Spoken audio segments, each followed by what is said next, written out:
Hi, welcome to ఇష్టమైన వంట. ఇవాళ మనం సింపుల్గా ఈజీగా అయ్యే గోధుమ రవ్వ ఉప్మా చేసుకుందాము. ఏవైనా ఇంగ్రీడియంట్స్ మాత్రము మీరు ఉప్పులో పెట్టుకోండి. ఎందుకంటే పెస్టిసైడ్స్ తెలుసు కదా ఎలా కొడుతున్నారు. కొంచెం క్లీన్ అయినా అవుతాయి సాల్ట్ వాటర్లో వేసి పెడితే. కావాల్సిన పదార్థాలు గోధుమ రవ్వ, ఆనియన్, కరివేపాకు అండ్ చిల్లీ. ఇంత సింపుల్ అంటే సింపుల్ అండి. ఓన్లీ ఎక్స్ట్రా ఏమి వేయని అవసరం లేదు. ఇది వచ్చేసి మనకి పోపు వేయడానికి మాత్రం పోపు డబ్బా పక్కకు పెట్టుకోండి. స్టవ్ మీద ఒక గిన్నె పెట్టుకోండి. వేడయ్యే వరకు వేడయినాక ఒక 1 టేబుల్ స్పూన్ నూనె వేయండి. అది కాగే వరకు ఉండండి. మనం గోధుమ రవ్వ ఉప్మా ఎందుకంటే మామూలు ఉప్మా అంత హెల్త్కి బెనిఫిట్ ఏమి ఉండదు. జస్ట్ తినాలంటే చేసుకోవాలంతే. గోధుమ రవ్వ ఉప్మా మాత్రం చాలా హెల్త్ బెనిఫిట్స్ ఉంటాయండి. సింపుల్గా బ్యాచిలర్స్ ఈజీగా చేసుకునేటట్టు ఉంది చూడండి. ఫస్టే కొంచెం పోపు దినుసులు వేయాలి. ఆవాలు, జీలకర్ర. మీకు కొంచెం అల్లం వేస్తే మాత్రం చాలా టేస్ట్ వస్తుందండి. ఇంట్లో అల్లం ఉంటే మాత్రం అల్లం కంపల్సరీ వేసుకోండి. లేకపోతే కూడా స్కిప్ చేసుకోవచ్చు.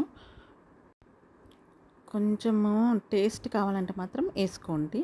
బ్యాచిలర్స్కి అయితే ఈజీగా అవుతుంది. అమ్మ వాళ్ళు ఎవరైనా ఊరికి వెళ్తే ఇంట్లో ఉన్న పిల్లలు కూడా చేసుకోవడానికి ఈజీగా ఉంటుందండి. కొంచెం వేడెక్కినాక ఆనియన్స్ను, పచ్చిమిర్చి, కరివేపాకు వేసేసి కలుపుతూ ఉండండి. ఆనియన్స్ కొంచెం లైట్ బ్రౌన్ కలర్ వచ్చేంత వరకు కలపండి. ఒక జస్ట్ 1-2 మినిట్స్ తీసుకుంటుంది.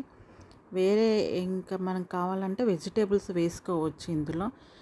నేనేంటంటే సింపుల్గా ఈజీగా అయిపోయేటట్టు చూసి ఓన్లీ ఆనియన్స్తోనే సరిపెడుతున్నాను. వేడైనాక అది కొంచెం కాగినాక వాటర్ పోయండి.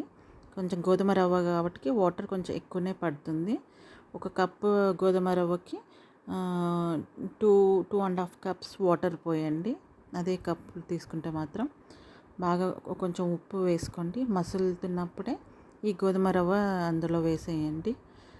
ఈ గోధుమ రవ్వతో యూజ్ ఏంటంటే ఎక్కువ గడ్డలు కట్టదు మనకి.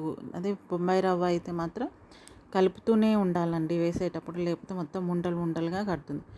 ఇది ఒక మంచి టిప్ అని చెప్పుకోవచ్చు. బ్యాచిలర్స్ కానీ కొత్తగా నేర్చుకునే పిల్లలకి మంచిగా ఉండలు కట్టకుండా ఈ గోధుమ రవ్వ ఇట్లా వేసేస్తే అదే ఇట్లా మొత్తం స్ప్లిట్ అయినట్టు అవుతుంది. మీకు అవసరం కూడా లేదు ఊరికి తిప్పడం. జస్ట్ ఒకసారి ఇట్లా వేసినాక ఇట్లా అంటే సరిపోతుంది. మూత పెట్టేసుకోండి తొందరగా కొంచెం మంచిగా మగ్గడానికి. మెయిన్గా బిగినర్స్కి మాత్రం పర్ఫెక్ట్గా యూజ్ అవుతుందండి ఇది. ఎక్కువ వేరే కటింగ్స్ ఏం లేకుండా క్యారెట్, బీట్రూట్ అన్నీ వేసుకుంటారు. బట్ హెల్త్కి అవి కూడా మంచిదే. కొత్తగా నేర్చుకునే వాళ్ళంతా అవన్నీ చెయ్యలేరు కదా, వాళ్ళ కోసమే సింపుల్గా చెప్పేస్తున్నాను. ఇది పర్ఫెక్ట్ అని చెప్పేయచ్చు. కొంచెం కారం కోసం పచ్చిమిర్చి, ఉల్లిపాయ, కరివేపాకు ఫ్లేవర్ కోసం, అంతే. ఇంకా ఏ ఎక్స్ట్రా ఇంగ్రీడియంట్స్ అవసరం లేదు. మంచిగా అట్లా ఒకసారి కలిపి మూత పెట్టేసేయండి. కొంచెం ఒక 2-3 మినిట్స్ అయినాక ఎమ్మటే ఇలా నీరంతా ఆవిరైపోతుంది. కొంచెం మీకు ఇలా కావాలి అంటే ఇలానే దించేసుకోవచ్చు.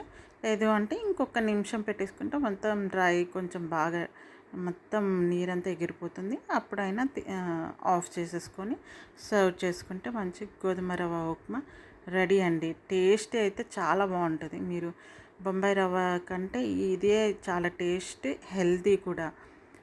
మీకు బిగినర్స్ మీరు బెస్ట్ చేసినట్టు కూడా ఉంటుంది. వేడి వేడి ఉప్మా, గోధుమ రవ్వ ఉప్మా రెడీ. సర్వ్ చేసుకోండి ప్లేట్స్లలో. మీకు ఈ రెసిపీ నచ్చితే మాత్రం ప్లీజ్ సబ్స్క్రైబ్ చేసుకోండి, లైక్ చేయండి, షేర్ చేయండి, కొంచెం సపోర్ట్ ఇవ్వండి. ఇప్పుడిప్పుడే ట్రై చేస్తున్నాను. Please support me. Thank you.